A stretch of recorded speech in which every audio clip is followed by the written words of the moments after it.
तो प्यारे विद्यार्थियों, अगर आप भी बोर्ड परीक्षा 2026 में संस्कृत विषय के पेपर में बिना पढ़े पास होना चाहते हो ना, तो आइए आज मैं आपको ट्रिक बताता हूं, जिस ट्रिक के माध्यम से प्यारे विद्यार्थियों आप लोग संस्कृत विषय के पेपर में बिना पढ़े भी पास हो सकते हो।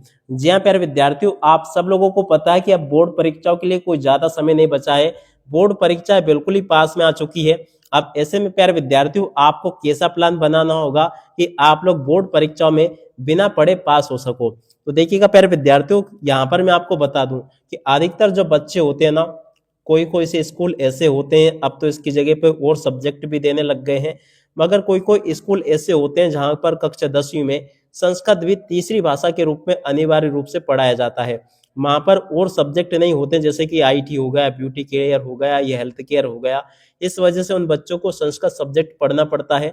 मगर कुछ बच्चे ऐसे भी होते हैं जो कि संस्कृत विषय को ले लेते हैं और वो सोचते हैं कि हम इसमें बहुत अच्छा कर लेंगे, मगर जब इनका पाला उनसे जैसे कि लकारों से पढ़ता है, इसके अलावा लकार के बाद में विभक्तियों से पढ़ता है या उपसर्ग प्रत्यय से पढ़ता है, फिर उनको लगता है कि यार ये तो काफी कठिन है, अब इसमें हम क्या करेंगे।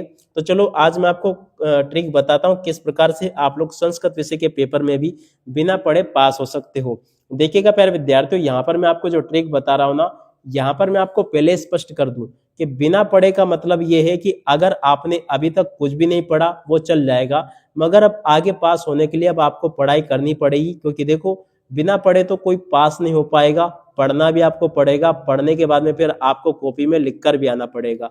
मगर क्या लिख कर आना पड़ेगा, अब आगे आपको क्या कर पढ़ना पड़ेगा, ये भी मैं आपको यहाँ पर बताऊंगा। तो देखो, सबसे पहले आपको क्या प्लान बनाना है। देखो यहाँ पर मैं आपको बता दूं कि बिना पढ़े अगर आप लोग पास होना चाहते हो, अगर आपने अभी तक कुछ भी नहीं पढ़ा है ना, तो आप लोग कोशिश करना कि आपके पेपर में आने वाले वस्तुनिष्ठ प्रश्नों को आप लोग पढ़ के जाना। क्योंकि देखो, आपको पता है कि 30 नंबर के वस्तुनिष्ठ प्रश्न आपके पेपर में परीक्षा में जरूर पूछे जाते हैं। तो इस प्रकार से आपके संस्कृत विषय के पेपर में 30 नंबर तो ये पक्के हो जाएंगे।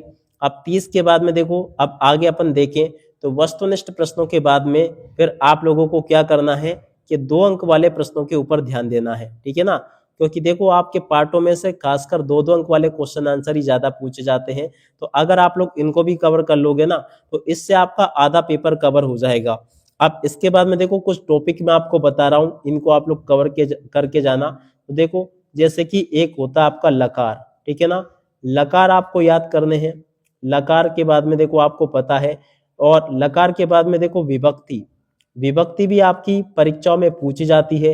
इसके बाद में देखो, अगला टॉपिक मैं आपको बता दूं को विभक्ति के बाद में नंबर आता है आपका उपसर्ग का, ठीक है। उपसर्ग लगभग 2 नंबर के आपके पेपर में आते हैं। और उसके बाद में देखो, उपसर्ग के बाद में बारी आती है प्रत्यय की। प्रत्यय प्यारे बच्चों आपके पेपर में परीक्षाओं में जरूर पूछे जाते हैं, तो प्रत्यय को भी आप लोग कवर करके जाना। इस प्रकार से प्यारे बच्चों आपके पेपर में आने वाले लगभग सभी टॉपिक मैंने यहाँ पर आपको बता दिए हैं। इस प्रकार से अगर आप लोग तैयारी करोगे ना, तो आसानी से आप लोग संस्कृत विषय के पेपर में पास हो जाओगे। यहाँ पर कुछ चीजें और मैं आपको बता दूं, जैसे कि आवेदन पत्र कर लेना आप लोग। आवेदन पत्र में देखा जाए तो छात्रवृत्ति हेतु आवेदन पत्र, और इसके अलावा देखो यहाँ पर मैं आपको एक और बता दूं, शुल्क मुक्ति हेतु आवेदन पत्र, या आपको क्या कहते हैं, आपको सीधा सीधा ये क्या, छुट्टी लेने हेतु अवकाश हेतु आवेदन पत्र। अवकाश वाला याद कर लेना, अगर आपसे 3 भी नहीं हो पाए तो कौन सा याद करोगे, अवकाशार्थ आवेदन पत्र, ठीक है। ये आपके पेपर में जरूर पूछा जाएगा। इसके बाद में देखो, अगर बात करें निबंध की, तो निबंध कौन सा आएगा। निबंध इस बार जो है ना आपका संस्कृत भाषा का निबंध आएगा। कौन सा, संस्कृत भाषा का निबंध आप लोग तैयार करके जाना। संस्कृत भाषा के अलावा अगर आप लोग कर सके ना, तो देखो एक कालिदास का निबंध और तैयार कर लेना। कौन सा, कालिदास, ठीक है। तो वैसे तो आपका संस्कृत भाषा का आ जाएगा, और अगर आपको फिर भी लगता है कि ये नहीं आया, तो फिर क्या करेंगे, तो फिर आप लोग कालिदास वाला निबंध याद कर जाना। इनमें से दोनों में से एक निबंध पक्का आपके पेपर में आ जाएगा। तो देखो, फिर आपको मैंने बता दिया पास होने के लिए आपके लिए इतनी चीजें जरूरी होंगी।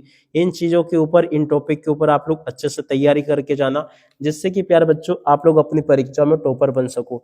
अब इसी के साथ में प्यारे विद्यार्थी इस वीडियो को यहीं पर पूरा करते हैं। नमस्कार, जय हिंद, जय भारत।